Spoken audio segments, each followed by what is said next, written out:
فضل کرے، خلق تو جرم کرے اور خدا فضل کرے، حق تو یہ ہے کہ خاطر ہے تمہاری ساری حق تو یہ ہے کہ خاطر ہے تمہاری ساری، حق تو یہ ہے کہ خاطر ہے تمہاری ساری، اچھے ان کے ہیں تو اے کیف برے کس کے ہیں، اچھے ان کے ہیں تو اے کیف برے کس کے ہیں، اپنی امت محمد کو پیاری ساری بولے، اپنی امت محمد کو پیاری سارتے ہو جاتے ہیں غوث، غوث کو یا غوث کہتے کہتے ہو جاتے ہیں غوث، اور خواجگی مل جاتی ہے تو خواجہ کا دم بھر کے دیکھ، خواجگی مل جاتی ہے تو خواجہ کا دم بھر کے دیکھ، اور سرکار غوث کی فضیلت، سرکار غوث کی فضیلت کیا پوچھتے ہو آسی، سرکار غوث کی فضیلت کیا پوچھتے ہو آسی، ہر فضیلت کے وہ جامع ہیں ایک نبوت کے سوا، ہر فضیلت کے وہ جامع ہیں ایک نبوت کے سوا، عقیدت و محبت کے ساتھ بارگاہ رسالت و آل رسالت میں باواز بلند درود پاک کا نذرانہ پیش فرما دے۔ اللہم صلی علی سیدنا محمد وعلی آل محمد مبارک وسلم، صلاۃ و سلاما علیک یا رسول اللہ، صلاۃ و سلاما علیک یا حبیب اللہ۔ برادران ملت، گزشتہ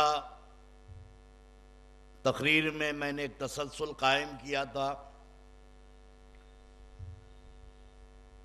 کہ اللہ رب تبارک و تعالی جل مجدہ نے ہمارے آقا علیہ السلام کو جامع کمالات اور جامع صفات بقول حضرت جامی کے حسن یوسف دم عیسیٰ ید بیضہ داری، حسن یوسف دم عیسیٰ ید بیضہ داری، آنچ خوبہ ہما دارن تو تنہا داری بنا۔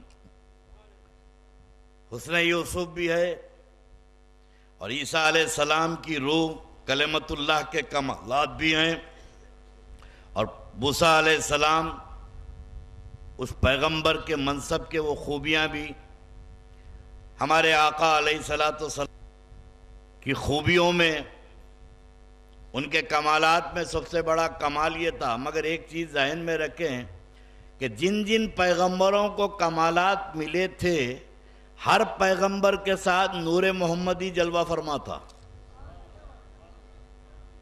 ہر ایک کے ساتھ نور محمدی کی جلوہ گری تھی، اور نور محمدی کو نکالو تو پیغمبروں کی پیغمبری نہیں ہو سکتی تو کسی ولی کی ولایت کہاں سے ہوگی۔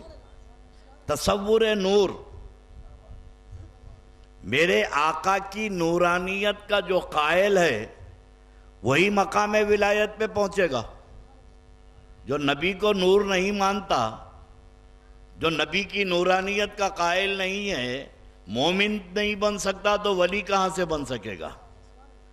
تو ہر نبی کے ساتھ میرے آقا کی نورانیت جلوہ فرماتی کہ نوح علیہ السلام کی کشتی ڈوبنے سے بچی، اس لیے بچی کہ وہاں پر بھی نور محمدی جلوہ فرماتا، طوفان نوح میں کشتی پھنسی رہی اور کنارے اس لیے لگی کہ عارفین کہتے ہیں کہ حضرت نوح کی پیٹھ میں نور محمدی جلوہ فرما تھا۔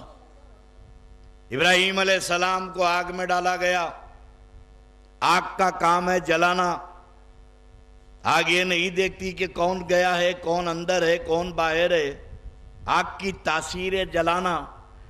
دہکتی آگ میں ابراہیم علیہ السلام کو ڈال دیا گیا، لیکن آگ گلزار بن گئی، اور جس میں ابراہیم کو دھکا نہیں پہنچا سکی، جنت کے باغوں میں سے ایک باغ بن گئی، تو پھر آگ اپنی تاثیر کیوں بھول گئی؟ تو کہا کہ اس لیے تاثیر بھول گئی کہ ابراہیم کی پیٹھ میں نور محمدی جلوہ فرماتا۔ اب یہ نور محمدی جب اسماعیل علیہ السلام کی پیٹھ میں منتقل ہوا تو چھری کا کام ہے کاٹنا، چھری کا کام ہے کاٹنا. چھری یہ نہیں دیکھتی کہ نیچے خربوزہ ہے یا کلنگٹ ہے یا گردن ہے. جب چلتی ہے تو کاٹ ڈالتی ہے. اللہ نے چھری میں تاثیر رکھا جو نیچے آئے کاٹ ڈالنا. اب ابراہیم چھری چلاتے ہیں مگر گلے اسماعیل نہیں کٹتا. اسماعیل علیہ السلام کا گلا نہیں کٹتا. چھری اپنی تاثیر بھول گئی, چھری اپنی تخلیق بھول گئی, اس لیے نہیں کاٹ سکی کہ اسماعیل کی پشت میں نور محمدی جلوہ فرماتا.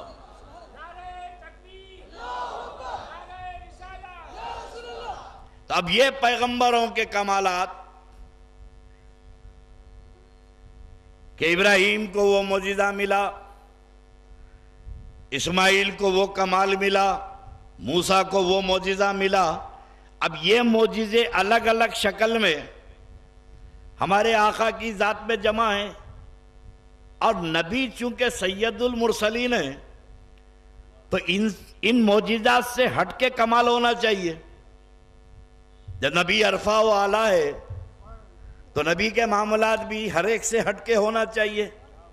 اب ابراہیم علیہ السلام کو آگ میں ڈالا گیا, ابراہیم پہ آگ ٹھنڈی ہو گئی, بدن ابراہیم کو آگ نقصان نہیں پہنچا سکی. اب بدن ابراہیم اپنی جگہ, میرے آقا علیہ السلام حضرت انس کے پاس کسی وقت کھانا کھا لیے تھے, تناول تبرک, سرکار ان کے گھر کھانا کھا لیے اور دسترخوان اٹھا کے کپڑے کا میرے نبی نے منہ پوچھ لیا, اس کپڑے سے منہ پوچھ لیا.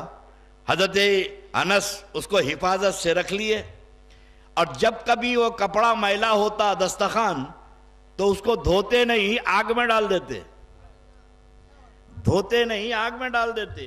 ایک بار صحابہ کی دعوت ہے, دسترخوان نکالا میلا تھا تو فوراً آگ میں تنور میں ڈال دیا, تھوڑی دیر کے بعد چونٹے سے پکڑ کے کھینچ لیا. تو صحابہ حیران ہیں کہ یہ کس قسم کا کپڑا ہے کہ آگ میں ڈال دیے جلا نہیں. بولے انس آگ میں کیوں ڈالا؟ تو بولے اس کو دھونا تھا, میلا ہو چکا تھا. تو صحابہ نے کہا یہ نئی بات دکھی کہ دھونے کے لیے آگ میں ڈالا جاتا ہے, یہ کپڑا کوئی خاص قسم کا کپڑا ہے؟ بولے نہیں, جیسے کپڑے ہوتے ہیں وہی کپڑا ہے. تو پھر اس کو آگ نے کیوں نہیں جلایا؟ تو کہا کہ اس کو آگ اس لیے نہیں جلا سکتی کہ میرے آقا نے اس سے منہ پوچھ لیا تھا. بولے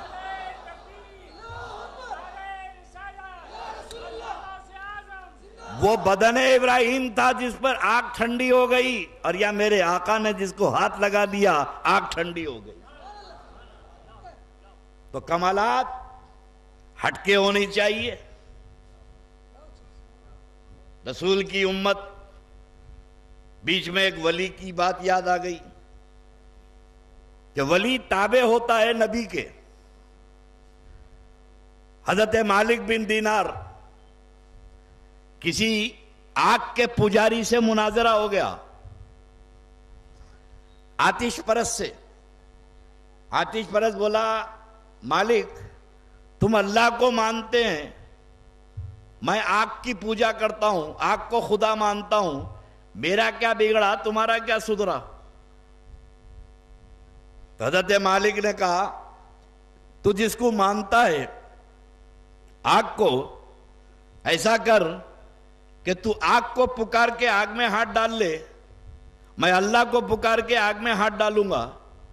جس کا ہاتھ جلنے سے بچ جائے اس کا مذہب سچا, جس کا ہاتھ جلنے سے بچ جائے اس کا مذہب سچا.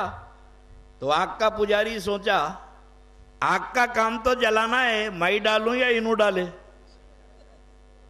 تو بولا چلو ڈلوا لو, ہم تو ڈوبے ہیں صنم, تم کو بھی لے ڈوبیں گے. کہا مالک تیار ہوں, چلو ہاتھ ڈالیں گے. بولے ایسا نہیں, یہ منظر لوگ دیکھنا. لوگوں کو معلوم ہوا, مناظرہ طے ہوا, آگ روشن ہوئی, لاکھوں کا مجمع بغداد کی سرزمین پہ جمع ہے. یہ منظر دیکھنے کے لیے دہکتی آگ میں یہ بھی آگ ڈالے گا, آگ میں ہاتھ ڈالے گا, مالک بھی ڈالیں گے. جب جل جائیں گے تو یہ آتش پرست گمراہ بولے گا پجاری کافر و مشرک نہ تمہارا مذہب سچا نہ میرا مذہب سچا، نہ تم کو اللہ بچایا نہ میرے کو آگ بچائی۔ لاکھوں کا مجمع جمع ہے، مالک بن دینار ادھر سے آئے، ادھر سے آتش پرست آگ کا پجاری آیا، دونوں نے ہاتھ پکڑا اور ہاتھ میں ہاتھ ملا کے آگ میں ہاتھ ڈالا، دہکتی آگ میں ہاتھ ڈال دیا، اور کافی دیر کے بعد مالک بن دینار نے سوچا کہ حضرت کو تو دھکا بھی نہیں لگا، اللہ کا نام لے کے آگ میں ہاتھ ڈالے، حضرت کے ہاتھ کو خود محسوس ہو رہا کہ میرے ہاتھ کو کچھ نہیں ہوا، تو حضرت کے خیال میں آیا کہ میرا ہاتھ تو بچ گیا، میں حق مذہب پہ ہوں، میں اسلام پہ ہوں، دین غالب آ گیا، یہ کافر کا ہاتھ تو جل گیا۔ اشارے سے بولے ہاتھ نکالیں، انہیں بولا نکالو، اب انہیں بھی پریشان ہے، اس کا بھی ہاتھ نہیں جلا، دونوں مل کے ہاتھ نکالے، دونوں مل کے ہاتھ نکالے تو منظر یہ مجمع دیکھا تو حیران ہو گیا، بھئی اللہ کے ولی ہے، ان کا ہاتھ جلنے سے بچ گیا، یہ کافر و مشرک کا ہاتھ کیوں بچ گیا؟ فوراً مالک بن دینار سجدے میں سر رکھ کے بولے مولا یہ ماجرا سمجھ میں نہیں آتا، میں تو تیری توحید کا قائل ہوں، تیری وحدانیت کا قائل ہوں، تیرے نبی کا امتی ہوں، اپنے کرم سے تو مجھے بچا لیا، یہ مشرک کا ہاتھ کیوں نہیں جلا؟ تو غیب سے آواز آئی مالک اس ہاتھ کو میں کیسے جلا دوں جو تیرے ہاتھ میں ہاتھ تھا؟ بولے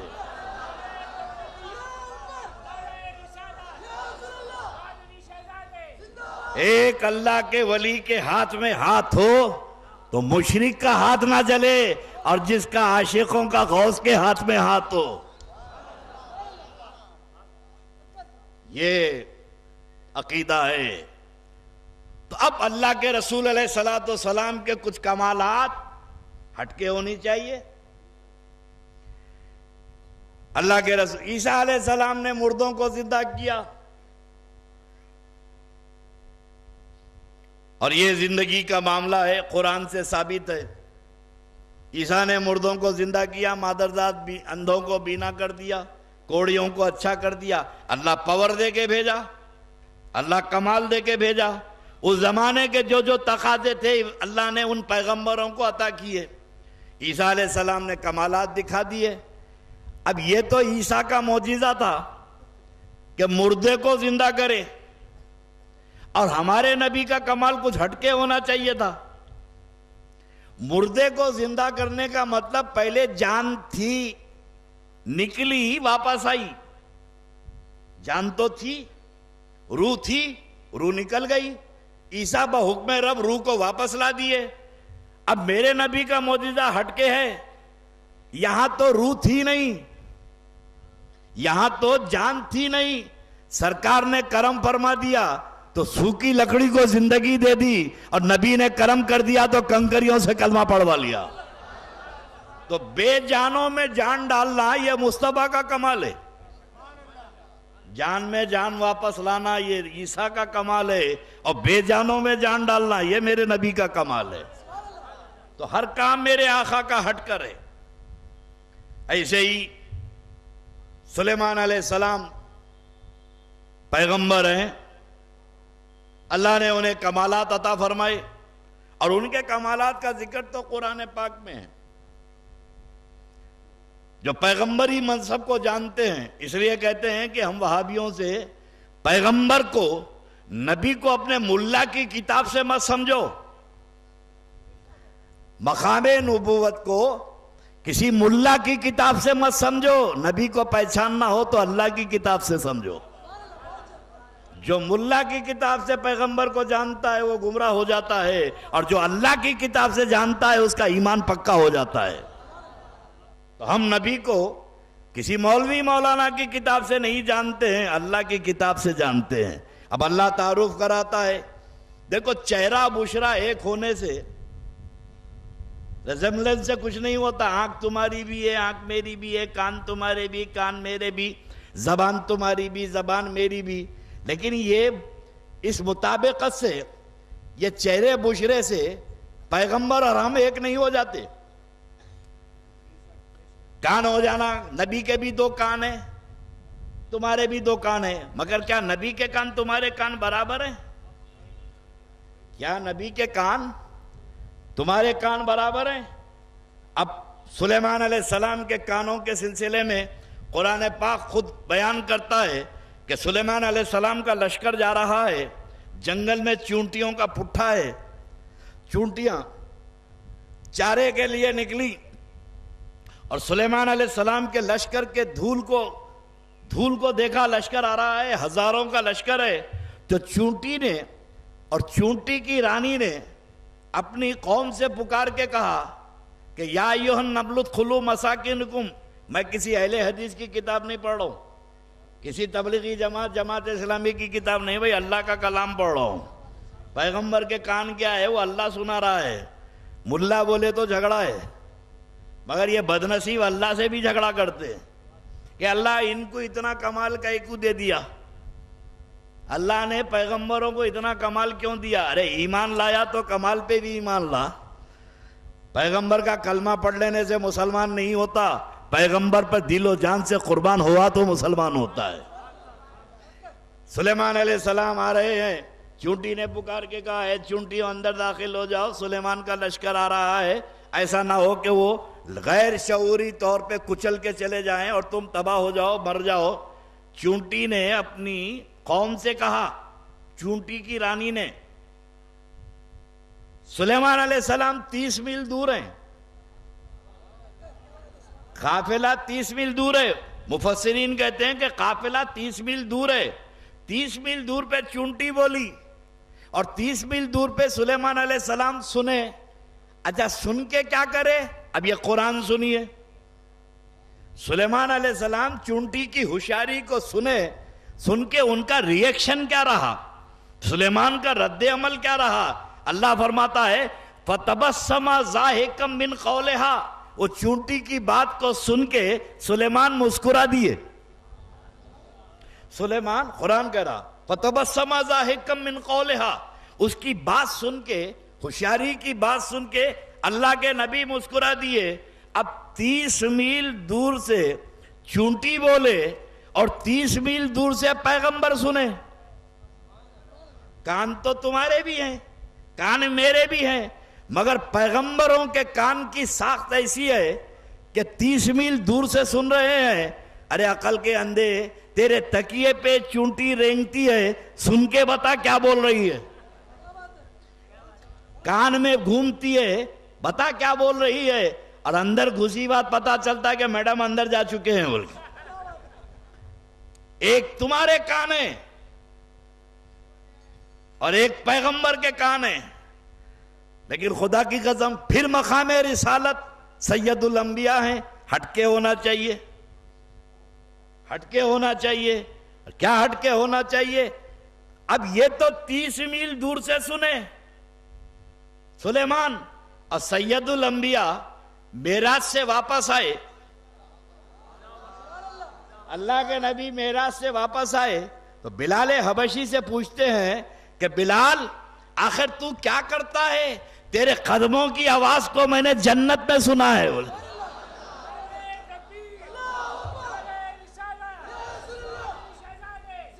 بلال حبشی مدینے میں چلتے ہیں اور مصطفیٰ جنت میں سنتے ہیں. تو ہر چیز ہٹ کے ہونا چاہیے.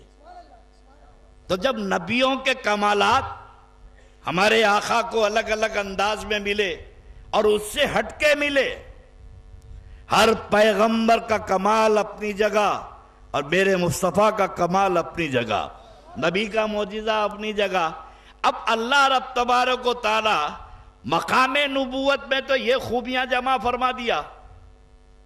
اب ہے مقام ولایت کہ اب ایک جانشین کی ضرورت تھی، جو جانشین رسول بھی ہو اور جانشین علی بھی ہو، جو آل نبی بھی ہو اور جو اولاد علی بھی ہو. تو میرے آقا غوث اعظم میں نبی کا بھی کمال ہے اور علی کا بھی کمال ہے. یہ وارث رسول بھی ہیں اور جانشین حیدر کرار علی مرتضیٰ بھی ہیں. یہ تو نبی کی شان ہے، یہ تو نانا کی شان ہے، اور علی شیر خدا کی شان. خدا کی قسم دنیا آج تک مقام علی کو نہیں سمجھ سکی. اور نہیں سمجھ سکتے. یہ زکوٰۃ خور مولوی یہ علی کو سمجھیں گے؟ خدا کی قسم مقام علی سمجھ میں نہیں آیا تو نصیری نے خدا بول دیا. ایک ذات ہے، پیغمبر کے بعد اگر کسی نے خدا یا خدا کا بیٹا مخلوق کو کسی کو کہا تو وہ علی شیر خدا ہیں. کیوں؟ مقام علی سمجھ میں نہیں آیا تو علی کو خدا بول کے کافر ہو گیا، علی کو خدا بول کے مشرک ہو گیا. اور ایسا راسخ العقیدہ مشرک تھا، اتنا پکا مشرک تھا، قتل ہو گیا مگر خدا بولنے سے باز نہیں آیا. علی نے شیر خدا کو معلوم ہوا کہ یہ کفر و شرک بکتا ہے، میں بندہ ہوں اللہ کا، مجھے خدا بول رہا ہے. ارے عقل کے اندھے، اگر خدا بولنا ہوتا تو نبی کو بولتے، ان کو تو عبدہ بولتے ہیں، اللہ کا بندہ بولتے ہیں. میرے کو مجھے اللہ کیسا کہتا ہے خدا؟ بلاؤ. پیش ہوا علی شیر خدا کے سامنے. علی نے کہا، رے مردود کیا بول رہا ہے؟ بھائی اللہ کا بندہ ہوں، میں وحدہ لا شریک کا بندہ ہوں، اس کے بندوں میں ایک بندہ ہوں. بولے نہیں تم خدا ہو، علی تم خدا ہو. ارے مردود توبہ کر، شرک سے باز آ ورنہ تجھے قتل کر دوں گا. بولے تم کچھ بھی کرو، تم خدا ہو. جلاد کو بلایا، اس کی گردن مارو، اس کی گردن مارو. جلاد تلوار لے کے گیا کاٹنے کے لیے تو زور زور سے ہنس رہا ہے، خے خے مار کے ہنس رہا ہے. تو مولا نے کہا، ارے تیرے قتل کے لیے بھیجا ہوں، تفریح کو تھوڑی جا رہا تو، ہنس کیوں رہا ہے؟ ارے اسے بلاؤ. ارے مرنے جا رہا ہے، تیری گردن کاٹنے کا میں نے حکم دیا ہے، تو ہنس کیوں رہا ہے؟ بولے یہ علی اور یقین ہو گیا تم خدا ہیں. بولے وہ کیسے؟ تو بولے اللہ اسی کو کہتے ہیں جس کے ہاتھ میں موت ہے. تم مجھے موت دے رہے ہو، یقین ہو گیا کہ تم خدا ہیں. مرتا مر گیا مگر شرک پہ مرا، علی نے قتل کروا دیا. تو مقام علی بڑے بڑوں کے ذہن سے اعلیٰ ہے. علی کسی پہ کھل ہی نہیں سکے تو یہ زکوٰۃ خوروں پہ کیا کھلیں گے؟ یہ فطرے اور زکوٰۃ پہ پلنے والی قوم یہ مقام علی کو سمجھے گی. علی کیا ہیں؟ اب وہ علی کے کمالات، نبی کے کمالات اور علی کے کمالات غوث الورا میں جمع ہیں. پیرانے پیر حضور مولا کائنات بغداد کی سرزمین ہے، دریائے دجلہ میں طوفان آ گیا، شہر کے شہر ڈوبتے جا رہے ہیں. لوگ آئے، یا علی امیر المومنین، کوفہ دارالخلافہ ہے، آ کے بولے کہ مخلوق خدا ہلاک ہو رہی ہے، علی شہر کے شہر ڈوبتے جا رہے ہیں، اب قریب ہے کہ بغداد بھی ڈوب جائے، کچھ کیجئے. تو شیر خدا اٹھے، رسول پاک کا امامہ باندھے، ذوالفقار حاضری کمر میں لٹکائی اور مصطفیٰ کا نیزہ، اللہ کے رسول کا عصا لے کر چلے. دریائے دجلہ کے قریب پہنچے، پہنچ کے فرمائے پانی کتنا کم ہونا چاہیے، پانی کتنا کم ہونا چاہیے؟ تو لوگوں نے کہا علی اتنا کم کر دیجئے کہ شہر ڈوبنے سے بچ جائے. تو علی نے دریائے دجلہ میں نیزہ گاڑا اور گاڑ کے کہا کہ یہاں سے اتر، اے دریا یہاں سے اتر. علی نیزہ اتارے، دریا کا پانی اترا. لوگوں نے کہا مولا جب اتار ہی رہے ہیں تو تھوڑا اور اتار دیجئے. علی لکڑی گاڑتے جا رہے ہیں اور دریائے دجلہ کا پانی نیچے ہوتا جا رہا ہے.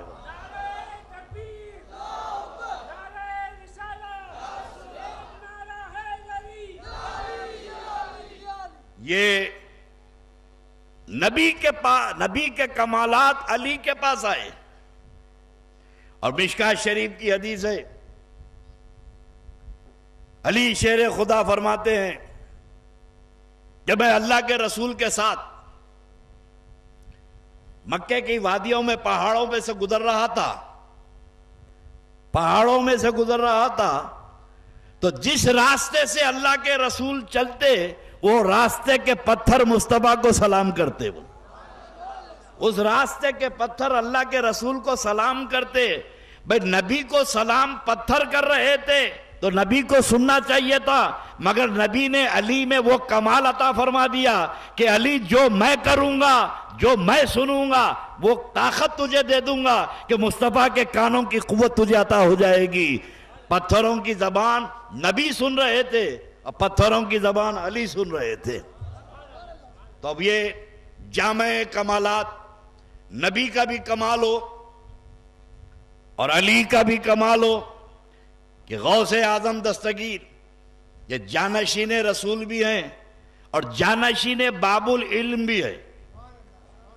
جیسے اللہ کے رسول نے فرمایا اللہ نے 10 فیصلہ کرنے کی قوتیں 10 پیدا کی برین میں، ججمنٹ کی 10 قوتیں پیدا کی.